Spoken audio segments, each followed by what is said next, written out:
The Empire of Izmir has long been a divided land, ruled by the mages, an elite group of magic users.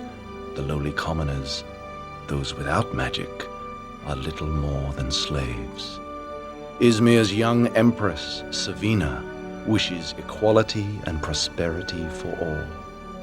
But the evil mage, Profion, has other intentions.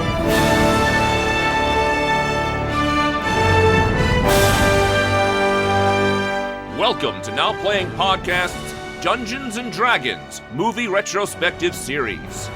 Adventure, battle, glory beyond your wildest imagination. Part of our board game movie retrospective series. You want to play, do you? Yeah, let's play. We're gonna need a team. Team? Who's gonna help us out? Hosted by Arnie. The fact that you see good in me makes me believe that there might just be some in there. Justin. See that there? I knew that boy had talent. And Stuart. You use magic. We are part of it. But be warned, this episode will contain detailed plot spoilers and strong language. There might be a loss of distinction between reality and fantasy, and possibly the loss of life in the process. We hope you enjoy the show. Let the journey begin.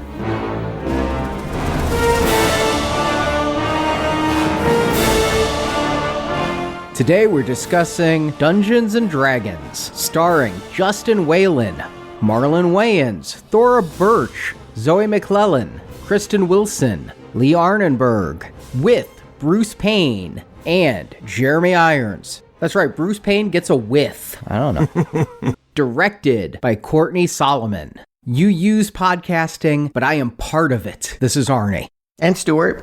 And who the hell am I? I'm Justin. Well, it took 25 years or more to get the real D&D movie, but I'm presuming that what we're here to talk about today was made by the fans, not the haters and the people that were worried that their kids were going to fall into delusion. Correct. This is a big D&D fan who's making this film, Courtney Solomon, who right out of film school contacted TSR, who was publishing Dungeons & Dragons, claimed he was working on a school economics project, and they told him other studios had tried and failed to produce a film based on the game. There'd been a lot of big names that had floated around doing a D&D movie in the 80s. Lucas and Spielberg were a couple of those names that floated, but nothing happened. And it took this director 18 months to convince TSR to finally negotiate selling him the royalties to this game. Now, he's not with a studio. He's not with anyone. He's himself out of film school and coming up with the upfront royalty to pay to make a Dungeons & Dragons movie. Yeah, this is really weird. This is essentially someone hijacking Hollywood, right? This should have been a big budget movie, but instead, because I just want to reflect, it is 2000. Is anyone really playing Dungeons & Dragons anymore? I mean, I know yes. The answer, of course, is yes. But that property was way cooled off by this point. And you're telling me that they essentially, TSR just basically let some kid take the rights, thinking that it would never get made and they could make a couple bucks off of it. But somehow he did get it made. Well, not necessarily. First of all, he started this back in 1990. So we're dealing with that time difference. It took him a decade between when he first contacted TSR and when this film came out. But also, the answer is absolutely yes. Role-playing games were huge in the 90s. I did a lot of role-playing games in the 90s. There were D&D groups that lined up to rent space at the gaming store in Springfield. Now, I think Warhammer 40K was kind of overtaking a lot of the popularity of D&D, but to this day, Hasbro, which bought TSR, cites Dungeons & Dragons and their role-playing division as one of their greatest profit makers. So while we may not be traveling in the D&D circles, doesn't mean D&D is not popular. Yeah, I'm not saying that. Again, I concede and did attend some of those said backroom comic book meetings. But A, there was a lot of role-playing games. It wasn't just Dungeons and Dragons. And two, the heat, the excitement about D&D specifically is long past, right? Like those that like it, play it. But this would have a whole lot more relevance if this were coming out in 1990 than the year 2000.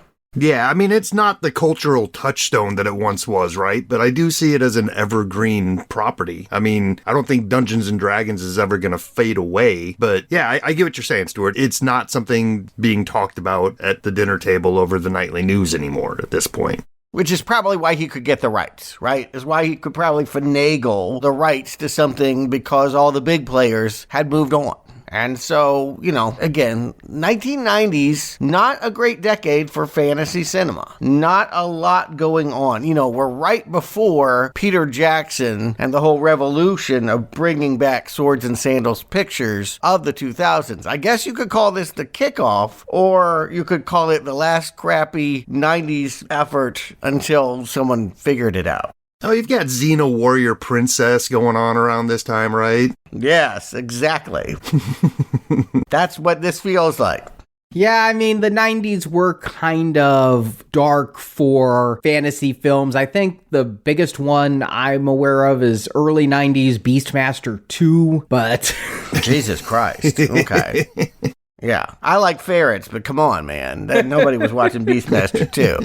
That was always on in my dorm rooms. I can't explain it. But yeah, he got the rights and then turned around and started trying to sell the international rights so that he could actually give them the money he promised. And he had planned this to be a $100 million studio project. He talked to Francis Ford Coppola. He talked to Rennie Harlin. He talked to Stan Winston. He even talked to James Cameron, who almost did this and then went, I think I'll go make that boat movie Titanic instead. Yeah, I mean, I get that, yes, lots of people, this is a way of making your big fantasy epic. If you were ever going to do that, they all passed because there was a better proposition. And so what you're telling me is he couldn't find anyone better than himself to make it for a fraction of what he hoped? Pretty much, yeah. It almost didn't even become a movie. What happened was, in 1997, mega producer Joel Silver got involved, probably through the Rennie Harlin connection, or maybe that's why Rennie Harlin was approached, but he wanted to make this a TV series. You mentioned Xena and Hercules. He saw Dungeons and Dragons as a TV series instead of a film, and then that became almost a legal battle because TSR's like, we didn't sell you the rights to a TV series. We sold you the rights to a movie, and your rights are almost up. So then it became, what money do we have on hand? They were going to do this for about $3 million direct to video.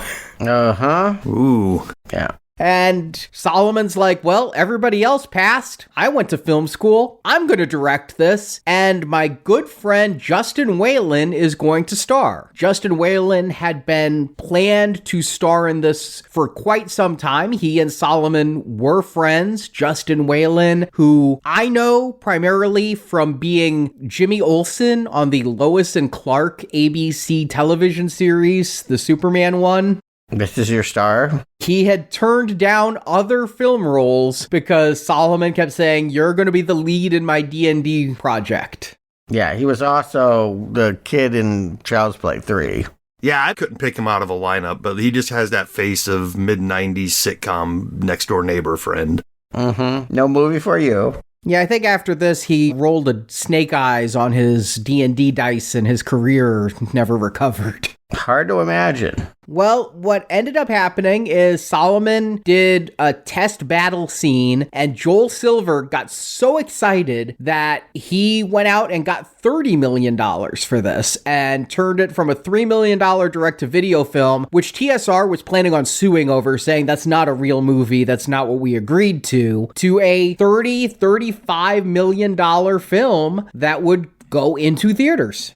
And crash and burn. All I knew about this movie was that it had been an epic flop around Christmas, the year 2000. It was a seasonal film and didn't even grossed the modest budget that it had, $15 million in the U.S., another 15 or so internationally, and the trailers look bad. I didn't know anyone that saw it. I stayed away.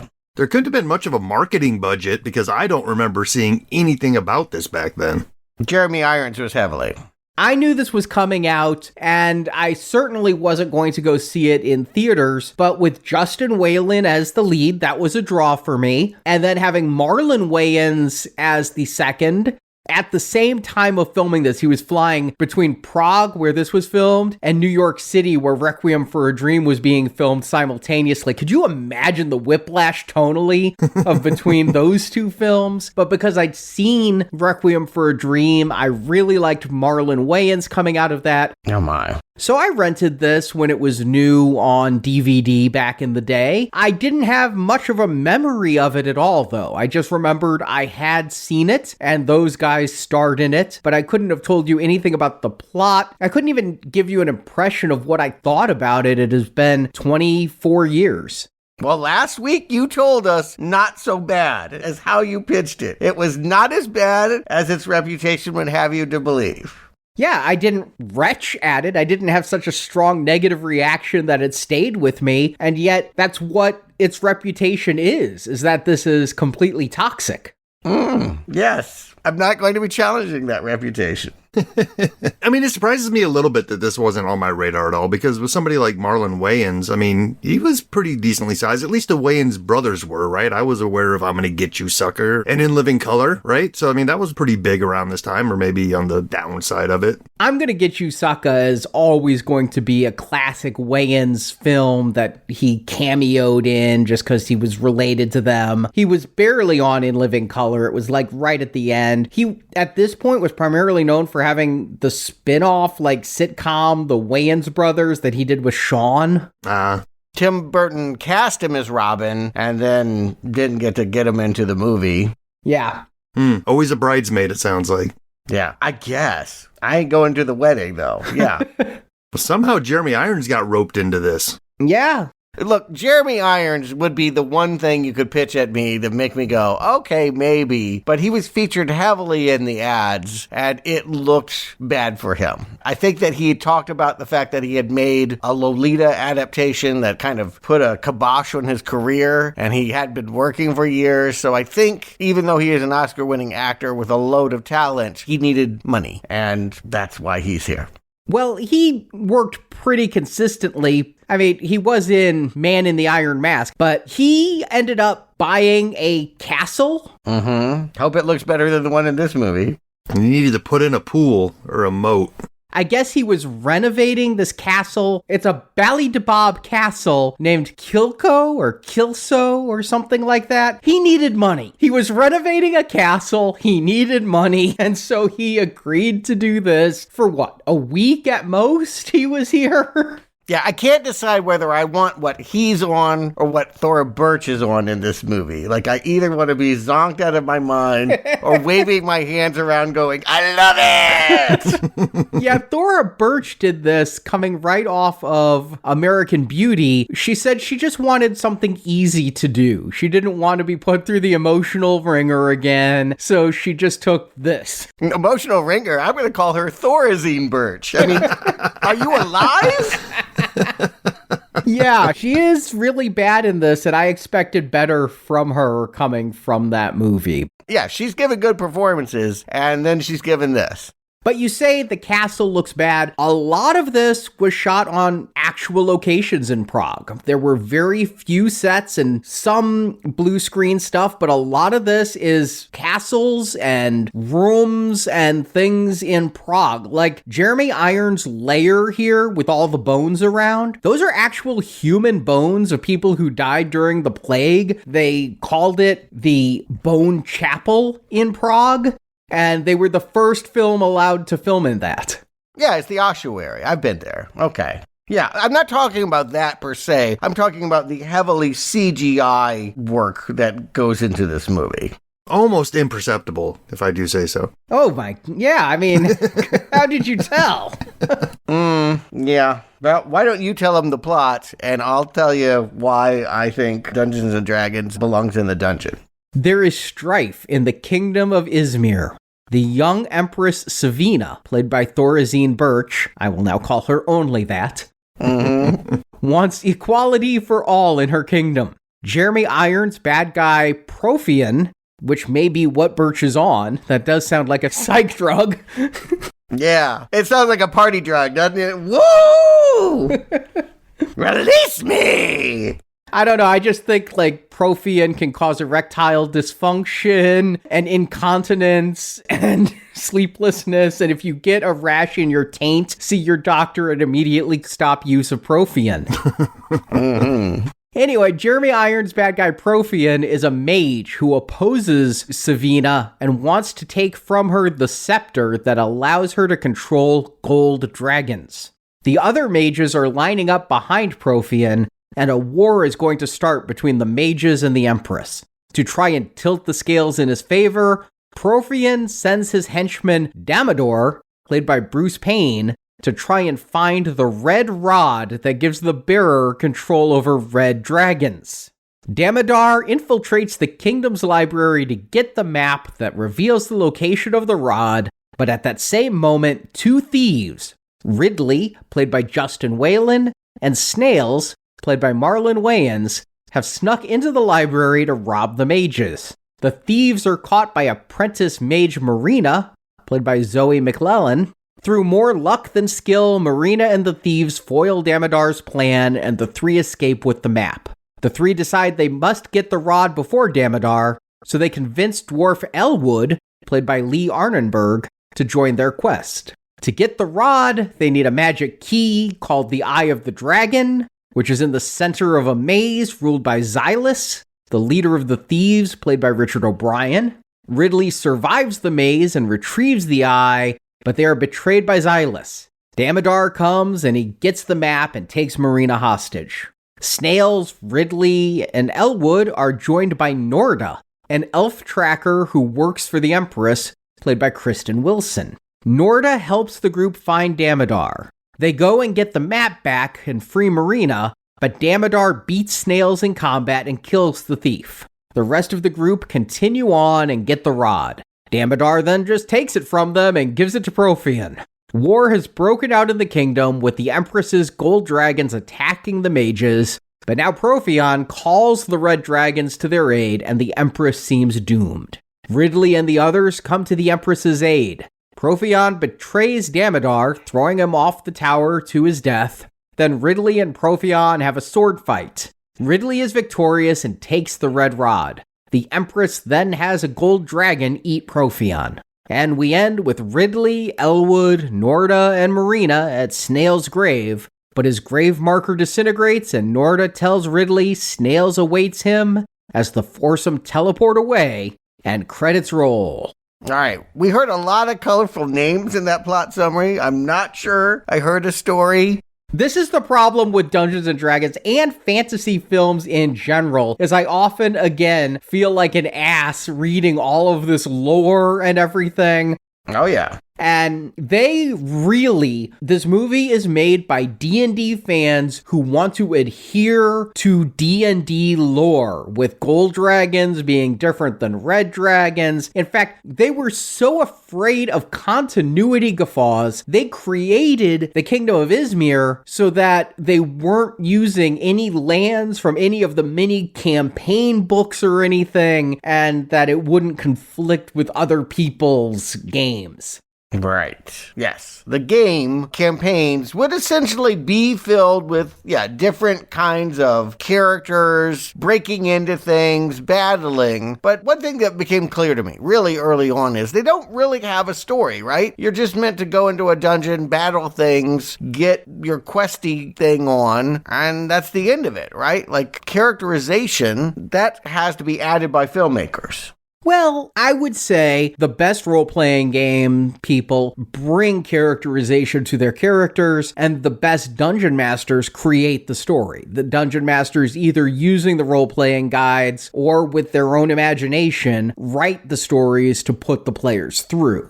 Okay, the story here is, as far as I can boil it down using whatever magic spell is in this bag, this is about civil rights. We live in a land where there are mages and common folk, and the mages, because they have magical powers, enslave the common folk, and it's just not fair. And I guess we're supposed to identify with the enslaved and want to be free? Yes. What I know is in this opening, which the director bragged, I will say, that the first 60 seconds of this film took 4 months to get the flying, sweeping shots in the computer and everything. And then we're introduced to Jeremy Irons, and Jeremy Irons is acting evil. So if Thora Birch's Empress Savina opposes him, then we should be on her side, I guess. However, I will say that midway through this movie, I started asking, what if Savina is actually really inept and the mages are trying to save the kingdom? We don't really see these common folk who she says should be elevated. We don't have any plans for this. I won't even say she talks a good game. She talks a game about giving people equality, but monotone. I love everybody. I mean, we see commoners as cannon fodder and background characters, but we don't see these commoners, chanting her name and adoring her or anything like that. There is a disconnect between the people in the tower and the people in the streets that this story is trying to tell us are the main idea that we need to be set on a quest. And I want to just dial it back. I just want to be sure that I heard this correctly. The money shot is this opening? Yeah. I mean, it took my breath away. I haven't seen CGI this bad. I don't know what's worse, the CGI coming into the castle or the practical effects, the cogs that look like they're about to fall off onto the people cranking the door open. Woof. How about the rod on the gyroscope that was just literally glue gunned on there? Mm-hmm. Yeah, Jeremy Irons looks like he's melting down his Oscar statue. That gyroscope was a CGI effect because they couldn't get the practical gyroscope working the day of. And yeah, we see Jeremy Irons grasping something and trying to get a gold dragon under his control. Or is that After Dark's Flying Toasters dragon version? I mean, that dragon...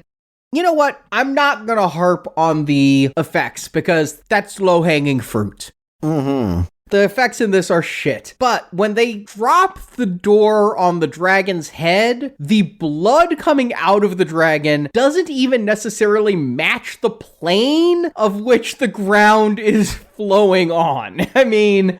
Yeah, it's kind of floating over it. It is bad. Special effects wise, we're in an era where polygon counts are able to be done and you're able to make good looking CGI. I mean, we are several years past Jurassic Park at this point, right? Mm-hmm. T-1000. Yep. Yeah, it comes down to budget at this point, right? Mm-hmm. They probably bought models for some of these things and rendered them on the machines that they could get their hands on. And what we're seeing is, shiny, dull, and soft-edged creatures. I mean, The Phantom Menace came out over a year before this. The Matrix came out earlier still, both of which had amazing CG work, and The Matrix was kind of an underdog by comparison. And here, this stuff, I was thinking so much of American Werewolf in Paris, which we just reviewed, and had those really, really awful CGI werewolves, and that was 3 years before this. This is about on par with that movie. Yeah, what it reminds me of is, you've already mentioned it, Xena. Syndicated television level effects, which some people must have liked because those shows were always on. I could not stand them. I could not make it through 5 minutes of any of those shows. And yes, I know Bruce Campbell was even on one of them. Doesn't matter. I'm never watching it. So awful to me. It's just like poison. But okay, give it that it has bad CGI. Everything here is bad, technically. When do lips match the dialogue? The sync work on this. I swear to God, they have sweeping shots where people turn and look into the camera as it passes them. This is, yes, by a film student, it feels like a film school project. It feels like somebody that filmed their LARP friends and then tried to use Video Toaster to make it legit. I did not notice the lip sync issue Oh, God.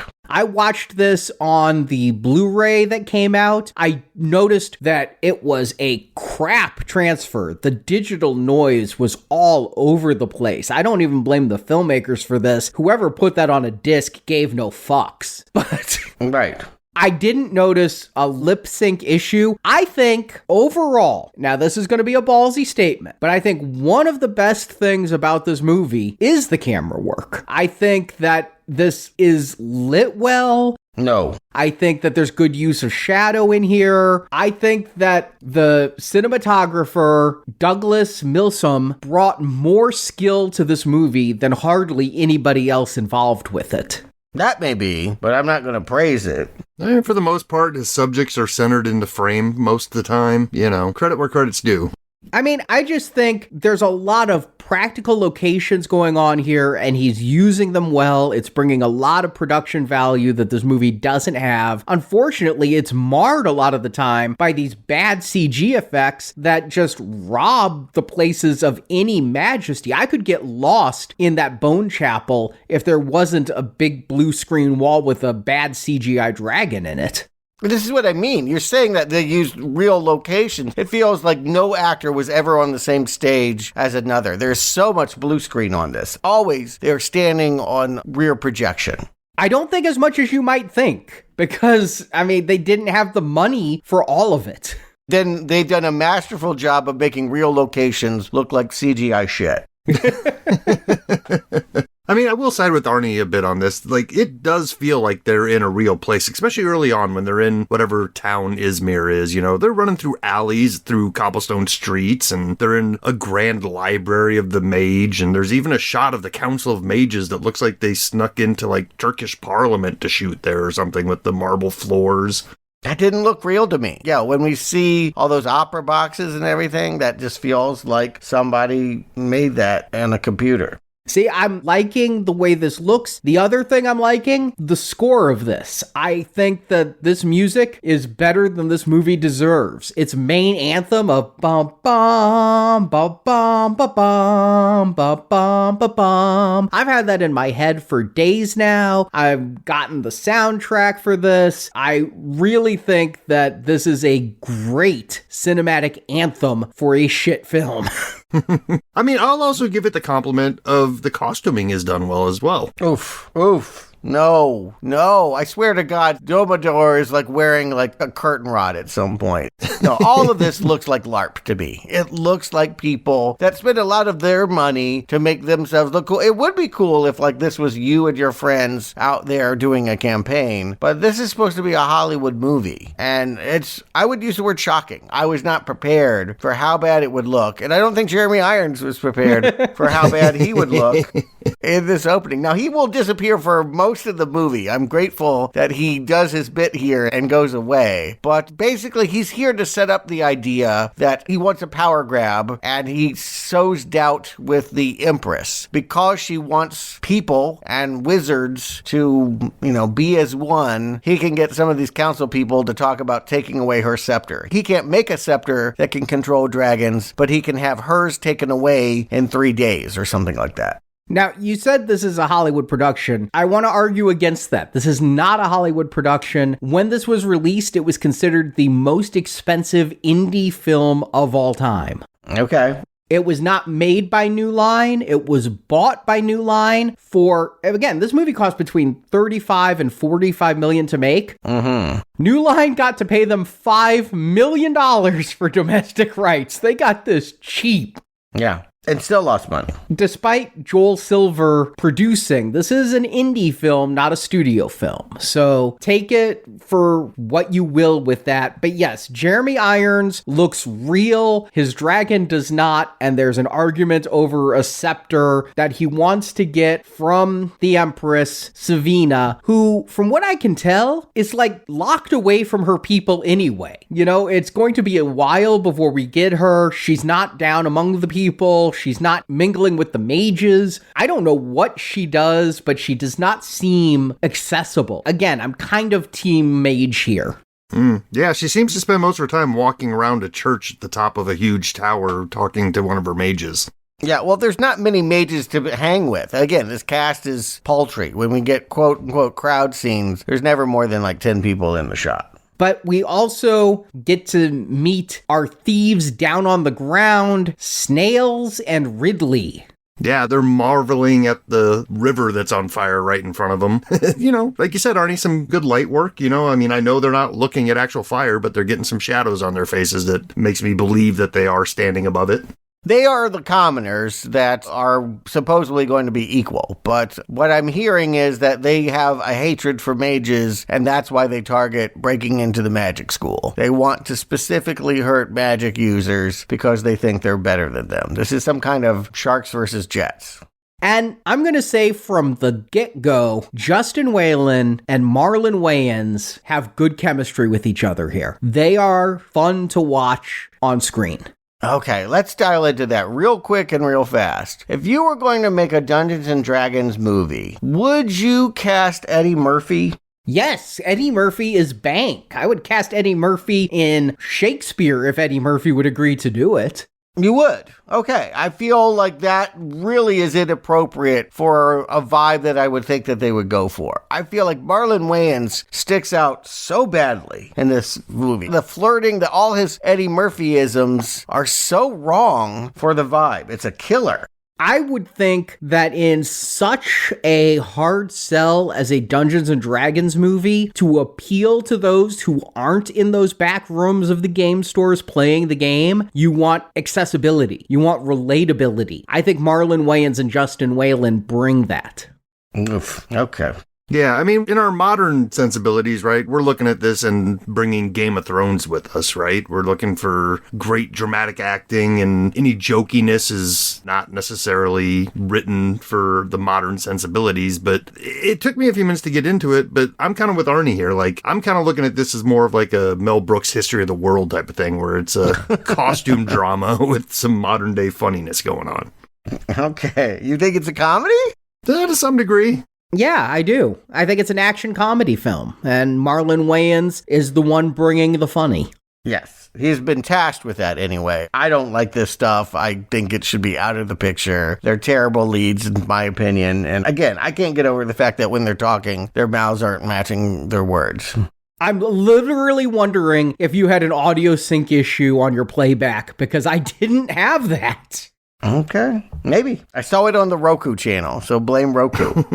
Yeah, because I had the disc in, and I'm not going to say every lip matched every word. I was pretty distracted by the CG buffoonery, but I definitely was looking at their faces quite a bit, and I'd never noticed. It was better than Kraven the Hunter in that regard. Oh, yeah.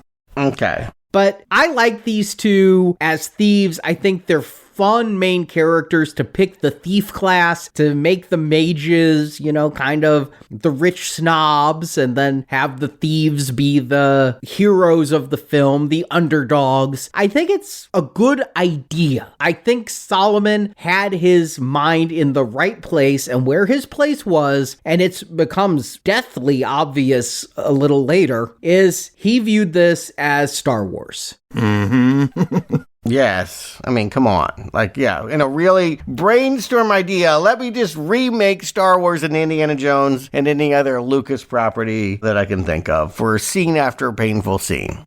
Yeah, Solomon wrote this film. He is not a credited writer. Apparently, the writers who are credited are script polishers who then, I guess, arbitrated for a lot of credit. But before they were allowed to touch his script, Solomon sat them down to make sure they'd seen this old movie, Indiana Jones and Raiders of the Lost Ark. To make sure they knew what he was going for. But he envisioned this as a trilogy. And yeah, these thieves are our moisture farmer Luke, right? Coming off the backwater planet while dealing with the mystical emperor of Jeremy Irons and his Darth Vader goon of Bruce Payne. Now, it's always interesting when we see a ripoff surface here, because one could make the case either way. If you love Star Wars, wouldn't you want to see something like Star Wars? Or are you protective of Star Wars, and when players come with half-assed efforts like this, do you want to burn them to the ground? Where are you guys at? Personally, I'd say the line for me is crappy fanboy movies, right? Where they think they know better than the people that have been making Star Wars or whatever. Like, this is the real Star Wars. And they go out in the woods and shoot for 2 days and come home and whip it up on their computer. Is that what this is? Maybe, because since we're already broaching the topic, I was going to bring it up later, but like, I kind of have a special place in my heart for the Star Wars Holiday Special, which is pure crap, right? It's pure, unadulterated crap made by people who weren't even sure what Star Wars was and definitely weren't sure what Star Wars was going to become. So they're just kind of messing around in this world with costumes. And I'm kind of getting that same vibe here. There's a little bit of a charm to the ineptitude that's on screen here. Okay. And I used to like Star Wars so much that even bad Star Wars was better than no Star Wars, which is why I really embraced films like The Last Starfighter and things like that. It gave me that Star Wars flavor. Here, by putting it in a fantasy setting and replacing Vader with a guy wearing blue lipstick, I'm getting almost 2 generations away from Star Wars. Because you know what was a Star Wars ripoff? Was the Dolph Lundgren Masters of the Universe movie. And now this feels like a ripoff of Dolph Lundgren's Masters of the Universe. So it feels so far removed. You know, it is to Star Wars what I was to Indiana Jones when I was 12 and my belt was my whip. You know, it can try to be Star Wars all at once, but it is not going to succeed here. Justin Whalin is probably a better actor than Mark Hamill, but his character of Ridley is not written as well as Luke Skywalker. Yeah, I don't like anybody in this cast. I'll just cut to the quick. I don't know how you could. I really don't know how you could. I guess if you like the humor, you'll laugh. And maybe you'll like Marlon Wayans. But when it becomes this rom-com about breaking into the magic school and the mage girl, Marina, catches them and whips them around with a magic lasso while her mentor gets killed by, the blue lipstick guy, it's a meet cute. Yeah, it is a rom-com in that way. It's kind of weird because we have the Empress, who is sort of Princess Leia-y in that she's royalty, but also we have our Marina here, who's going to be the love interest. Something that I found very interesting, this movie took over a year between the time it was filmed and the time it got released. Like, the ending, which we'll talk about when we get there, was filmed a year later than all of the rest of this stuff. And while he was filming this, a movie came out. He didn't even get a chance to see it. He was too busy working. The Phantom Menace. Yeah. And it's just funny to me that he recreated a Queen Amidala down to giving really dull political speeches and didn't even know that Lucas was making that same mistake as he was. He probably was aware of some of it, right? I mean, even if the movie hadn't come out, there were clips, there were things to give you the indication of how Natalie Portman was going to dial back the emotions. Yeah, the whole thing just comes off to me like, yes, LARPing fanboys that their whole campaign are bits and pieces from movies they love. And I guess that would be okay if they had natural cinematic talent, but I think this movie feels just, it's awful. Just an awful experience to be sitting through. Yeah, you said laughing. I can't say that Wayans and Whalin ever make me laugh out loud. Early on, I'm coming in with goodwill, and their buffoonery and their merry thieving is entertaining enough, but it's a long movie, and they just don't have enough to hold it all on their own shoulders. You mentioned Marina. I'm not familiar with Zoe McClellan. She was in that TV show Dirty Sexy Money, which I know more for the title than I've never seen a frame of it, and she's done some of those procedural shows on TV. You don't love JAG? NCIS New Orleans? I did watch Designated Survivor, and I guess she was in that, but I don't remember her. But she is bad here. She is really overshined by the two leads. You could create a drinking game of every time she's on screen just staring off blankly at people in front of her. You'd be wasted before this movie's half over. Yeah, to me, it feels like a Nickelodeon performance. And in fact, the whole thing kind of feels like the Wizards of Waverly Place. Like, she's definitely playing to like a kiddie crowd. And maybe that's not the wrong thing to do. I can't imagine that people that have been playing D&D for decades are going to like this vibe.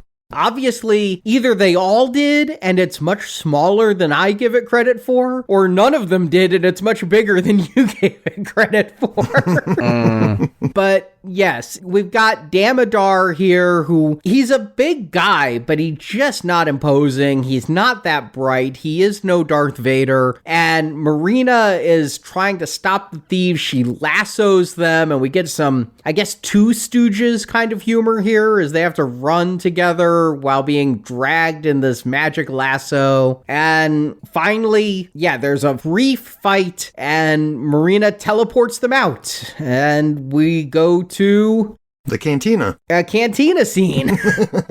No, a sewer where this movie belongs. We have to pick up people along the way, Wizard of Oz style, Star Wars style. There's an angry, I think he's drunk. There's a dwarf that they find, and all of a sudden they're all sliding down the garbage chute. Do you guys recognize this actor? Mm-mm. So it started bothering me. I'm like, this guy looks so familiar, and I couldn't figure out. He is from Seinfeld. If you guys remember Seinfeld, there was an episode where George was trying to park outside of Jerry's apartment, and he got in an argument with the guy who was trying to come in head first. George was trying to back in. Yeah. And that guy ended up knowing Jerry, and he had been calling Jerry a phony behind his back. And it was just, there was something about that actor that like always stuck in my head. And then I could see it through this big red beard and helmet. And I was like, yep, that is him. This is the phony from Seinfeld. Yeah, his name's Lee Arnenberg. We have reviewed him before. He was Pintel in the first 3 Pirates of the Caribbean films. He was one of the skeletal crew of pirates. Oh, yeah.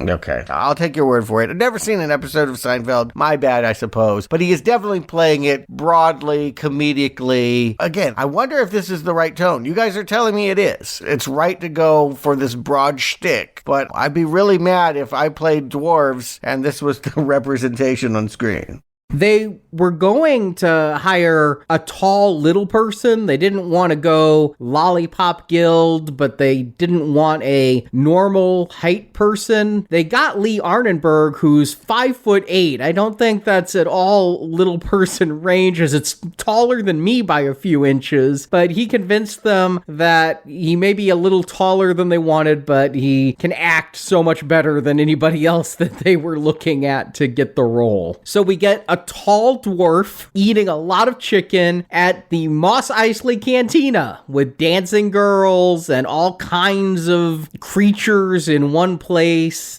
Yeah, this is where I do want to give the movie credit, especially in the costuming again, because, I mean, it might not be the best special effects ever, but they did put some love and effort into this. Like, I'm seeing some of these orcs and other guys from covers of Dungeons and Dragon books that I had seen in my childhood come to life. That had to be kind of exciting for guys who had grown up with those books all their life. I mean, I got a little geeked up, and it was just something that was in the back of my head, where it's like, oh yeah, the green orcs. I remember those guys. Stuart, you grew up with those books. Did you have any jollies from that?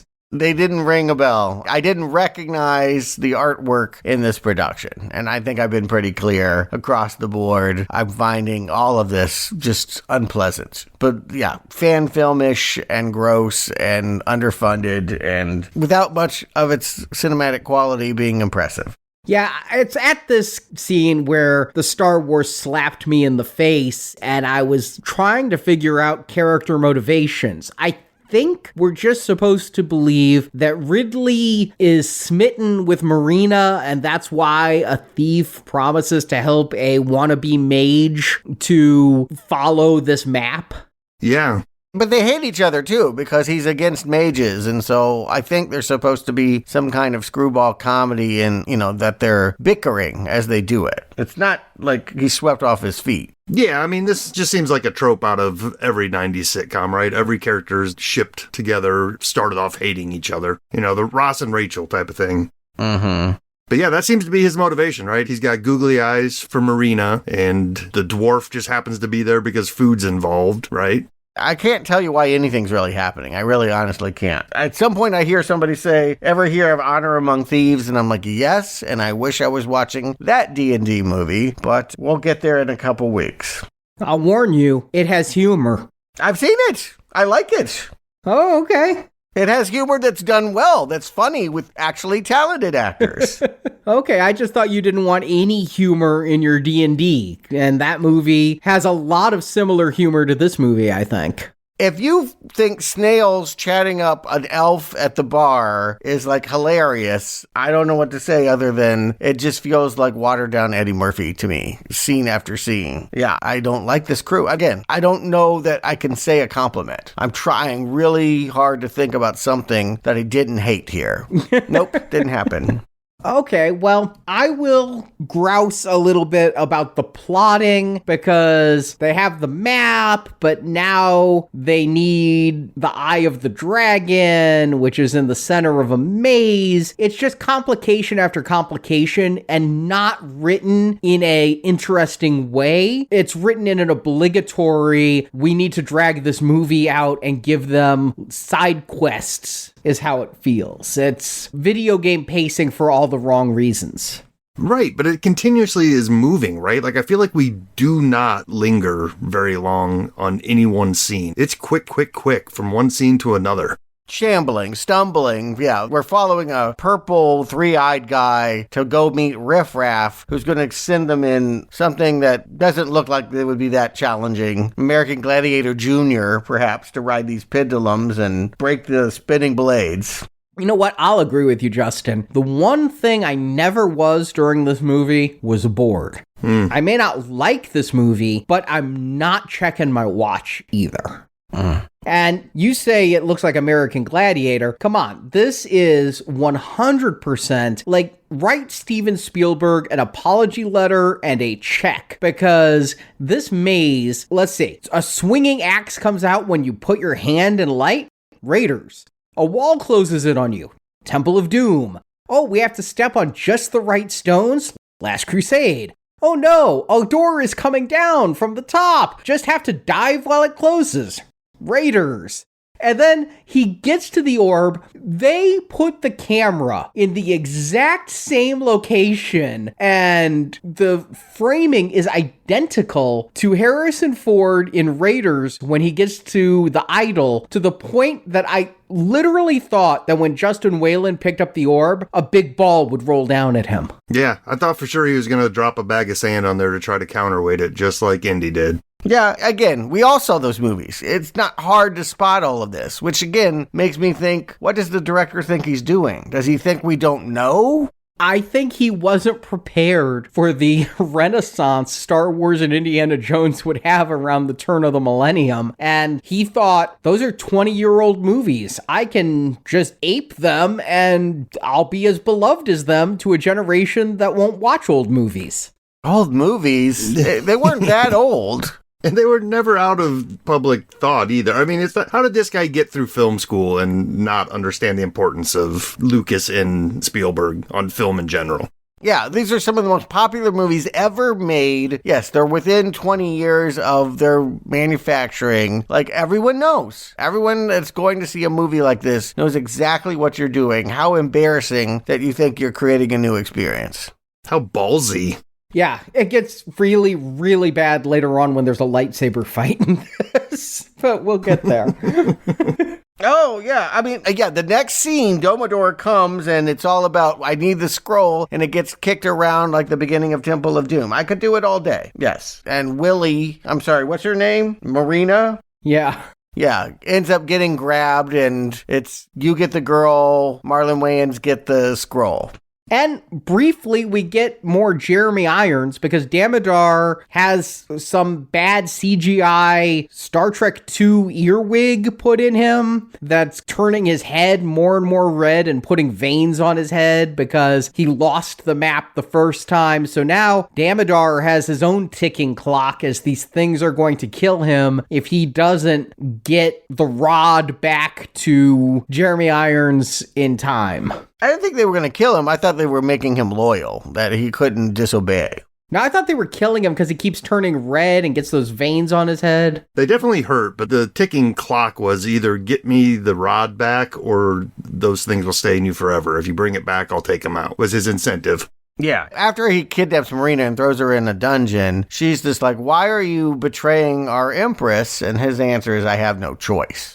But I think he was faking that. I think he was trying to get sympathy from Marina. And when that doesn't work, he then is going to suck the information he wants out of her by using those ear things to go in her ear. And I felt some secondhand embarrassment when on the director's commentary, Solomon is like, well, I wanted to take that interrogation scene in Star Wars, but make it more explicit and show the interrogation instead of just seeing the droid come into the room and then cutting away. He thought this was scarier than Star Wars. Oof. Yeah. I mean, yeah, if you've got a phobia of ear mites sucking away your brain for a couple minutes, then yeah, that's quite the thing. I feel them. I feel them gnawing at me now. Mm-hmm. But once again, if you don't have the budget for the CGI, maybe you have to second guess some of your decisions here. Or you lean into the fact that this is all very cheap looking and it can kind of be like a Mighty Morphin cutesy thing, right? Like you could make it for kids and just wink that you're making junk. Yeah. Ray Harryhausen, just it could be a part of the fun if you had the right directorial sensibility. But yes, the weird thing is we're being given these second-rate efforts, and I think, unironically, the only comedy that I see coming is from Marlon. Yeah, certainly there's none coming from our new character because once Marina gets kidnapped, we need our dose of estrogen to come from Norda, who is a tracker who was sent to follow them. And then we were told Damodar is following her, so he's tracking the tracker, but he got there ahead of her.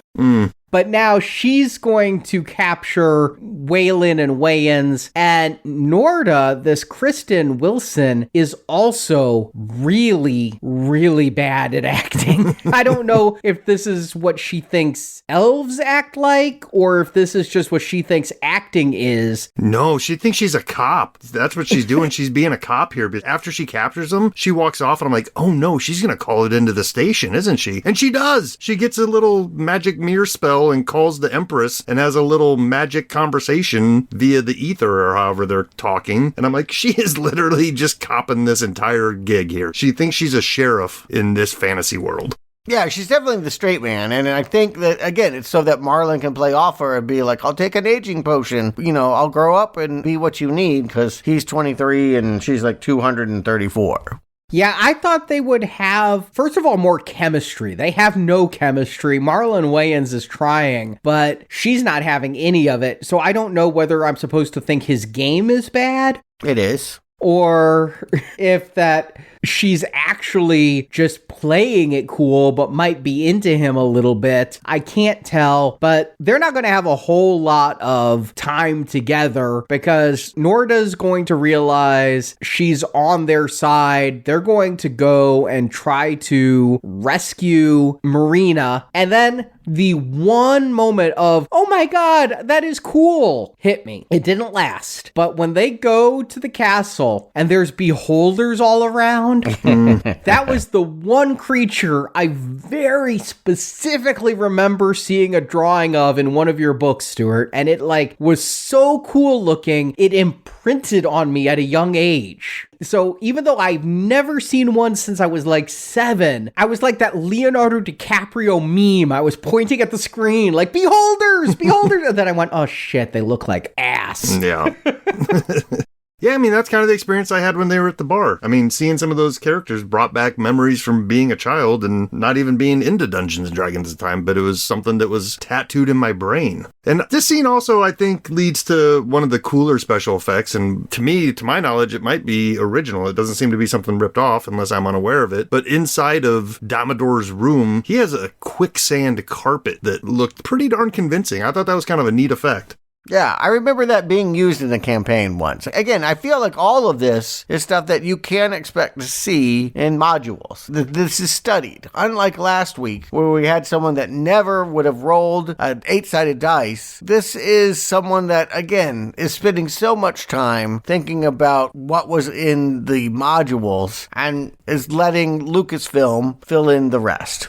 Yeah, it's really lazy. But I didn't remember from 25 years ago, and I was shocked watching it this time, that Snail is going to take a stand against Damodar and pull out a knife, and he's going to get stabbed in the back and thrown off a tower. I didn't see the death of Marlon Wayans coming in this movie. I thought, you don't kill the comic relief. You don't kill anybody. That's not the tone of this movie. Correct. Right? Like, completely out of character for this entire picture to have one of your main characters die. But now that you said it, Arnie, I bet you his contract was up and he had to get back to New York.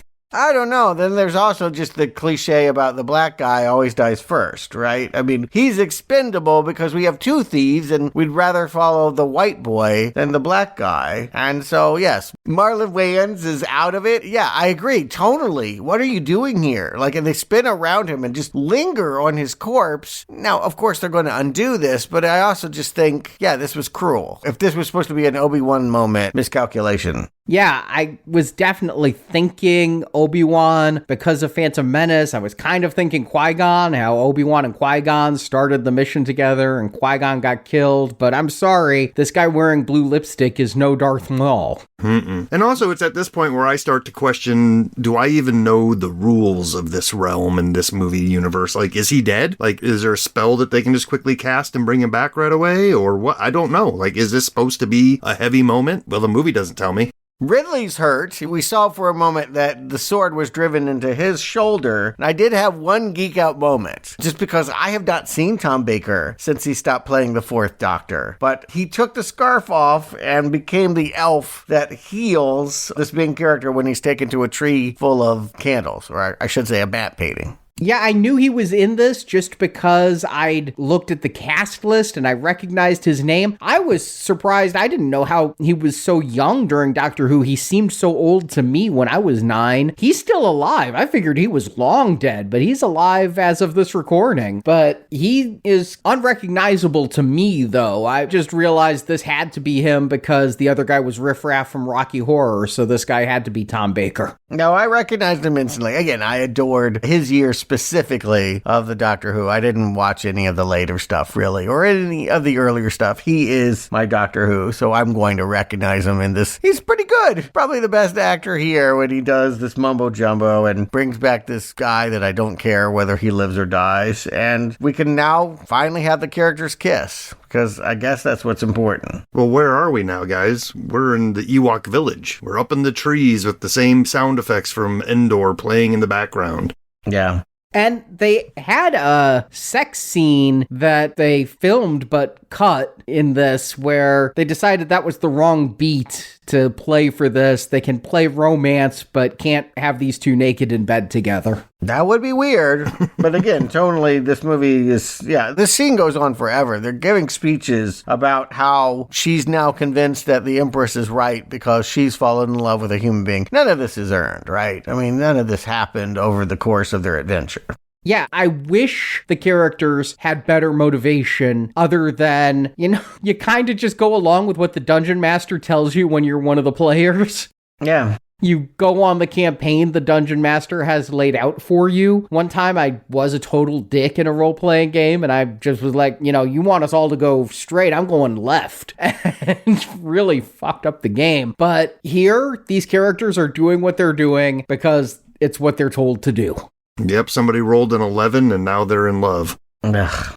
Anyway, it's pretty much close to the end of the movie. We cut back to Thora Birch. Her 3 days are up, and she's not giving up the scepter, so it's war. I'm not sure. There's talk of war, and half the mages are going to side with Jeremy Irons, and I guess the other half are going to be with her when she gets on golden dragons to go kick ass. Oh, I didn't think she had any mages with her. I gotta be honest, I'm starting to check out, but I thought it was literally dragons versus mages. All the mages on one side, and all she had was her scepters and the dragons. And where these peasants are, who she's fighting for, none of them came to her aid.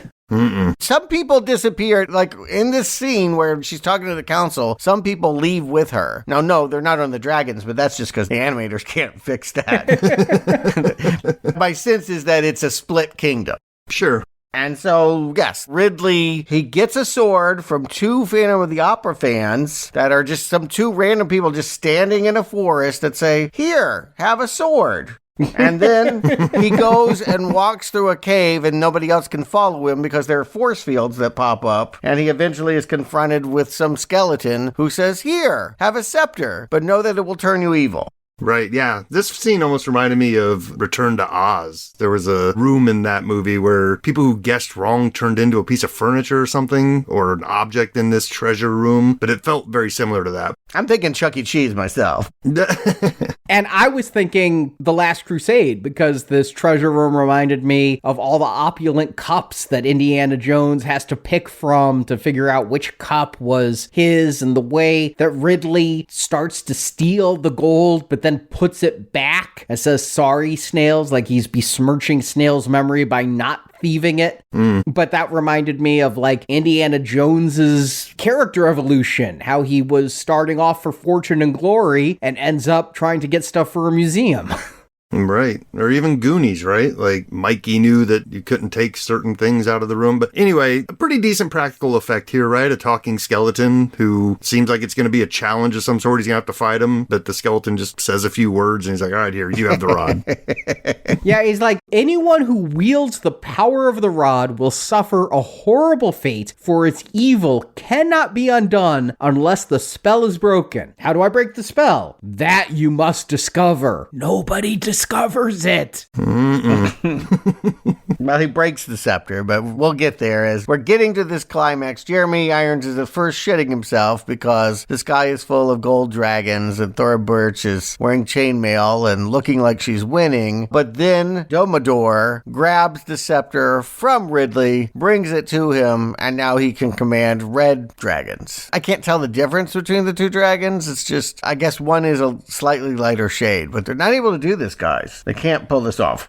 I could tell a color difference. They all look like shit, though. Yeah. And, you know, I'm learning from bonus materials on the disc that red dragons are even stronger than gold dragons in the game. So if you know the game, you should know the gold dragons are screwed now. Yeah, I do remember the red dragon being the biggest one. But visually, it's all the same model, right? Like, there's not a difference between any of these dragons other than the color they shaded it. No. Avert your eyes. It's painful. But at least in the climax, we get Jeremy Irons again, because this movie has really lacked for Irons. If Jeremy Irons didn't have Damodar, if Jeremy Irons just went out and did his own dirty work, I think this movie would be so much better, because Damodar is a charisma vortex, and I'm loving whatever it is. It's not acting, it's something else entirely. But whatever Jeremy Irons is doing, I want more of it in my life. Yeah, drugs, probably cocaine. Enough to make you want to buy a castle? It's probably a great after party.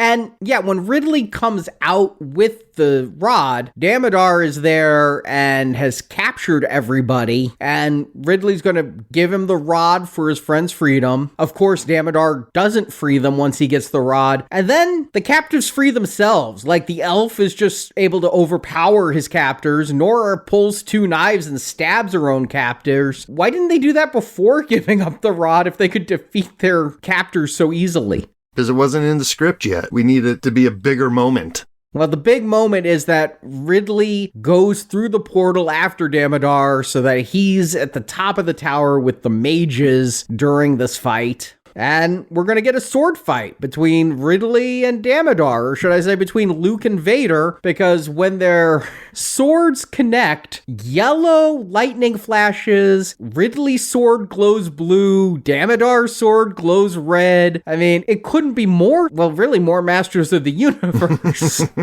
I'm not like you. Yeah, I mean, all of this stuff is so poor, but yes, Ridley is supposedly tempted by the dark side for, I don't know, what you think, about 15 seconds? Yeah. And then he breaks the scepter and he's fine. And Ridley defeats Damodar by doing this flip, this backflip, like Mikey from Life cereal wall walking backflip. I'm like, if he had this agility level, why didn't we see it any other time in the movie? Yeah, we don't see his skill set in very set up scenes where he could be using it. He was flipping around a little bit in the maze. I'll tell him that. His shoulder rolling, yeah.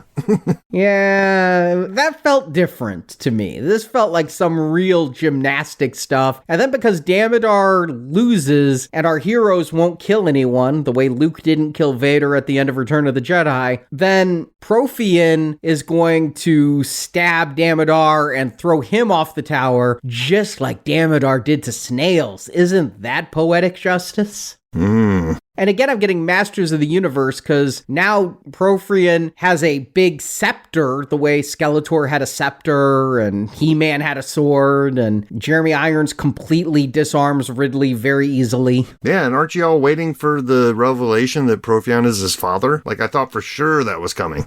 Yes, for real. That would be hilarious. That's the only thing they didn't do, frankly. They might have been saving it for the sequel because the director was talking about how he had plot strands he'd left to pick up in part 2. Oh, yeah. And that reveal isn't until part 2 in Star Wars, so... And even though Profian does lose and the Empress has a gold dragon eat him, it's Dungeons and Dragons, right? Characters can always come back. I don't think Jeremy Irons is coming back. He got his castle. But apparently Marlon Wayans is coming back. Help me out with this part. This is the ending they filmed a year after the rest of the movie. The original ending they put on the DVD as an extra was Justin Whalin at Snails' grave giving a talk about how he was a hero, and then Justin Whalin walks off into the sunset and Snails is dead, and that's the end. No hints of new adventures or anything. And Solomon decided that can't be the ending, so they filmed a second ending where Empress Savina destroys her rod and proclaims the heroes champions of the throne. And according to Solomon, this was so bad he wouldn't even put it on the DVD. He doesn't want anyone to see that ending. Thora Birch, was that the problem? Breaking anything? Yeah, God forbid she break a smile or do anything to act in this movie. Right, yeah. Break that flat expression on her face. So finally, the ending they go with is this refilmed ending, which is a lot like the one on the DVD, where Justin Whalin is at Snails' grave, but now somehow Norda knows that Snails is coming back from the dead or something, and we're going to teleport away in fairy dust to go see him. Y'all tell me how that goes. Not going with you. We got a sequel to this to discuss next week. Marlon Wayans isn't in it, but maybe Snails is. So Justin, Stuart, do you recommend Dungeons and Dragons? Justin. All right, so gauntlet's off now, right? We've been ripping on this movie, and Stuart, I know you've been hard on it and kind of been sticking up for it here and there, but I do feel everything you were criticizing this movie for. It's not a good movie. It really isn't. However, I did find some charm in it, right? Like, I feel like it's the perfect mix of hubris and ineptitude and some know-how and a whole bunch of actors who aren't sure what movie they're in. Every one of them's in a different movie and playing a different role to a different director. And to be honest with you, it's just enough kitsch and just enough love sprinkled in there that it casts a little bit of a spell on me. This is a movie that I could sit down again and watch in a couple years and laugh at how bad it is and have a good time with it. Because, like we said earlier, it is fast-paced. It's rarely ever boring. There's a few times where it slows down and there's some exposition scenes and there's a lot of techno-babble throughout. But if you just take it for what's on screen, I think you could have a good, bad movie night with this movie. So for that reason, I'm going to give this movie a brown arrow. I think it has some fun stuff for you if you're not expecting Game of Thrones. Stuart.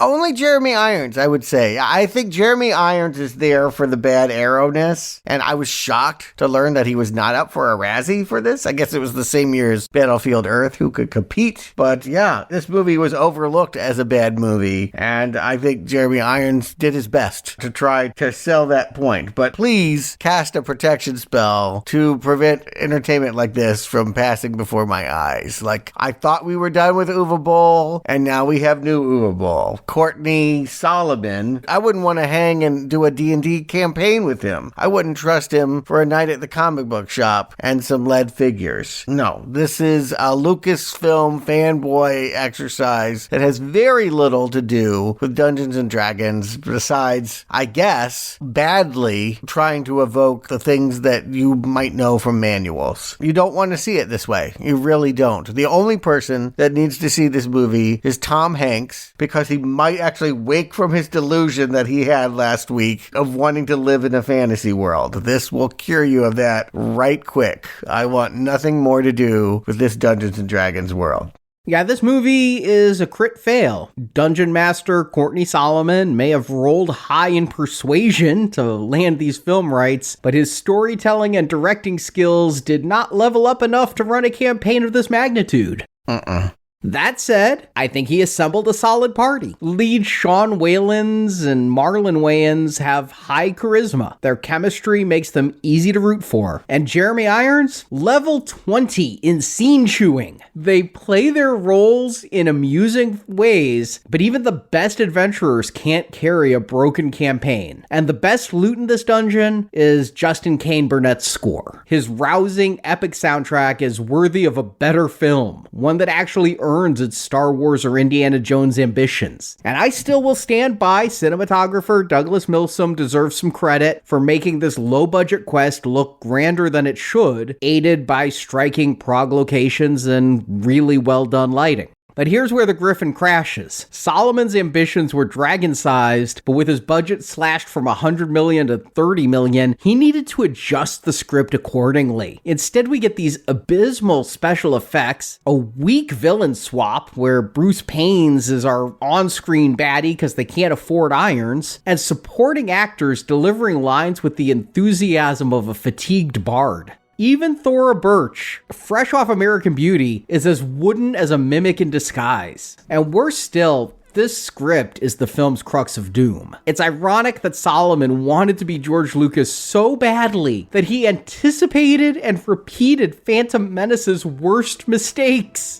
An uninspiring young ruler, tedious political speeches, unclear stakes. And sure, we're told the Empress fights for equality, but I don't know if she's competent. Irons makes for a fantastic villain, but he's rolling with advantage against a script that fails to establish why we should care. So in the end, the die lands on not recommend. There's bright spots in this slog, and I can respect the effort of those who brought their A-game, but even the best party members can't salvage a doomed campaign. Don't watch this.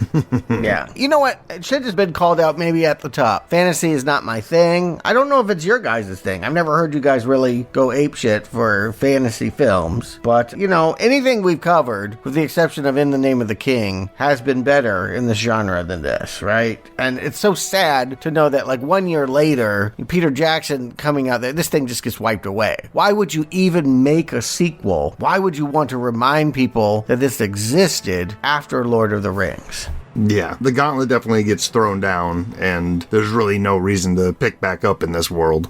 And yet we are. Next week, something called The Wrath of the Dragon God is coming our way, and it's a direct sequel with Dobador still chugging away, apparently. The only returning cast member. Yeah, it came out direct to video in 2005, and why?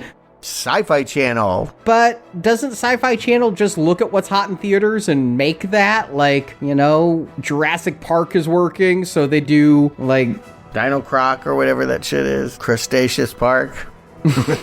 Yeah, something like that, you know? Like, they'll always do those cheap ripoffs right there. So that's why they would make a fantasy movie in the wake of Lord of the Rings, and Dungeons & Dragons is still a name. I mean, a name that had been around for 25 years by the time this movie came out. This movie is not even a chink in its armor.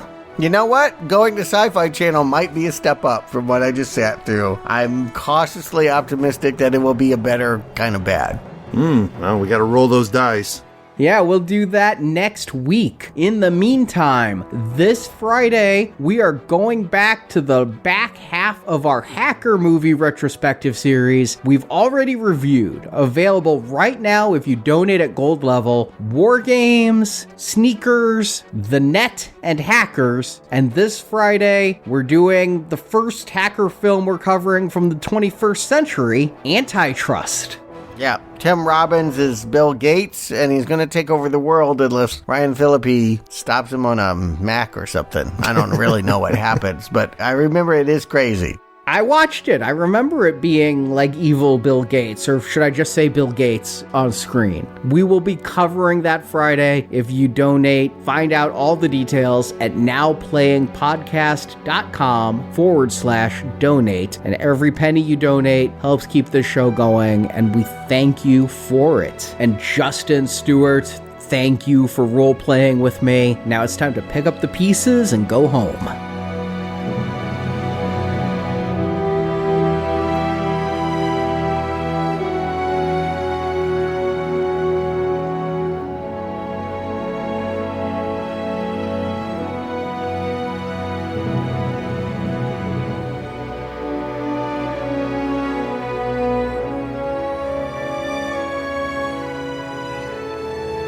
And so, we played the game again, for one last time.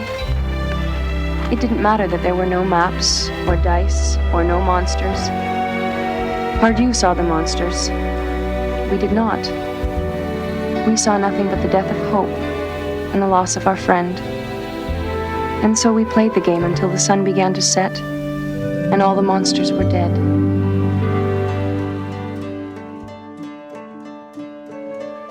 Thank you for listening to this Now Playing Podcast movie review. I've enjoyed our little chat, but now it's your time to die. We hope you enjoyed the show. A wonderful performance. Help us spread the word about this show by leaving a 5-star review on Stitcher, Podbean, iTunes, or your podcast store of choice. This I give you now, trusting that you will protect it with your very life. Want more reviews like this one? In the archives section of nowplayingpodcast.com, you'll find more than 1,000 in-depth movie reviews from our panel of hosts. Welcome to the Adventurer's Vault. On our site, you can hear reviews for every installment in the world's biggest film franchises, including the Marvel Cinematic Universe, Star Wars, Spider-Man, Batman, X-Men, James Bond, Middle-earth, Jurassic Park, Fast and Furious, and Transformers. Are you listening to me? All I do is listen. Plus, we have individual movie reviews, such as Titanic, E.T., Inception, Big Hero 6, Ready Player One, Pulp Fiction, Apocalypse Now, Dr. Strangelove, and hundreds more. Has anyone ever finished it before? No. They all died trying. And come back to nowplayingpodcast.com next Tuesday for another all-new movie review podcast. Nothing can keep me from it. Support from listeners like you keeps Now Playing Podcast on the air. Give me some food and I'll give you a prize. You can donate directly by tapping the support button at nowplayingpodcast.com. We are you gotta get. And right about now, we gotta get paid. And you can join our crowdfunding campaign for early access to new episodes, exclusive reviews, and bonus reviews available for a one-time contribution. This isn't about gold, it's about saving our empire. Need more Now Playing? Subscribe to our In Focus weekly newsletter for exclusive digital download giveaways, celebrity interviews, behind-the-scenes insights, and more. Sign up through the subscribe page on our website and get it delivered to your inbox every Friday. If you wish to join the others in death, insert your name below and I will notify your kin. You can also compare notes with us on Letterboxd. Go to letterboxd.com/nowplaying. You may take my hand, and I will lead you. I'll tell you right now, I'm not taking his hand. And follow Now Playing on Facebook, Twitter, Instagram, and our YouTube channel. Follow me, I know the way. Now Playing Podcast is produced by Arnie Carvalho. Giving birth to this nightmare is my most coveted dream. Associate produced by Jason Latham. I'm a god and a lord. I am really doing all right. Now Playing is edited by Santiago and Arnie. So we're the cleaning crew. Cleanup crew's more like it. Now Playing credits read by Brock. You will speak only when spoken to. Speak when spoken to, my ass. The opinions expressed in this podcast are those of the individual hosts and may not reflect the views of Venganza Media Incorporated. A lot of dwarves are afraid to show their true feelings. I'm not, okay?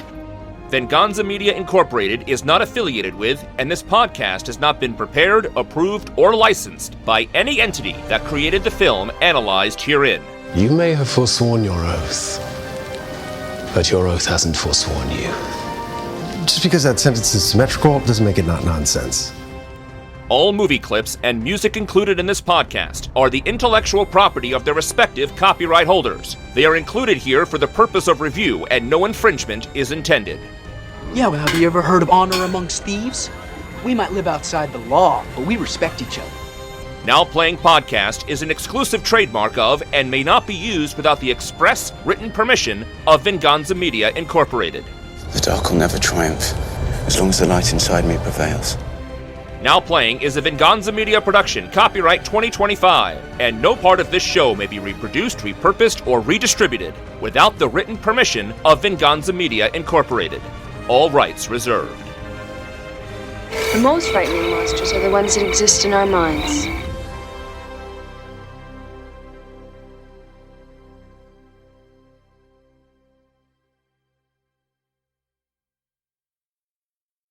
Perlamon Tergatis. Marlon Wayans, I mean, he was pretty decently sized. At least the Wayans brothers were, right? I was aware of I'm Gonna Get You, Sucker, and In Living Color, right? So, I mean, that was pretty big around this time, or maybe on the downside of it. Like, he was in White Chicks, you know what I mean? Like, he was in the bad ones. Scary movie. Scary movies, but those came later. White Chicks? I'm not going to let you call White Chicks the bad one. Maybe we can agree on Little Man, but White Chicks has its appeal, man. Okay. I haven't seen it, so you got me there. I've seen enough to know that I wouldn't like it.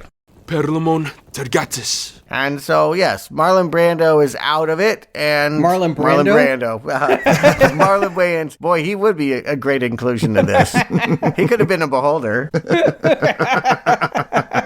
Perlamon Tergatis. Still alive. I figured he was long dead, but he's alive as of this recording. Although it's been a bad week, it might not be alive by the time the recording comes out. Perlamon Tergatis.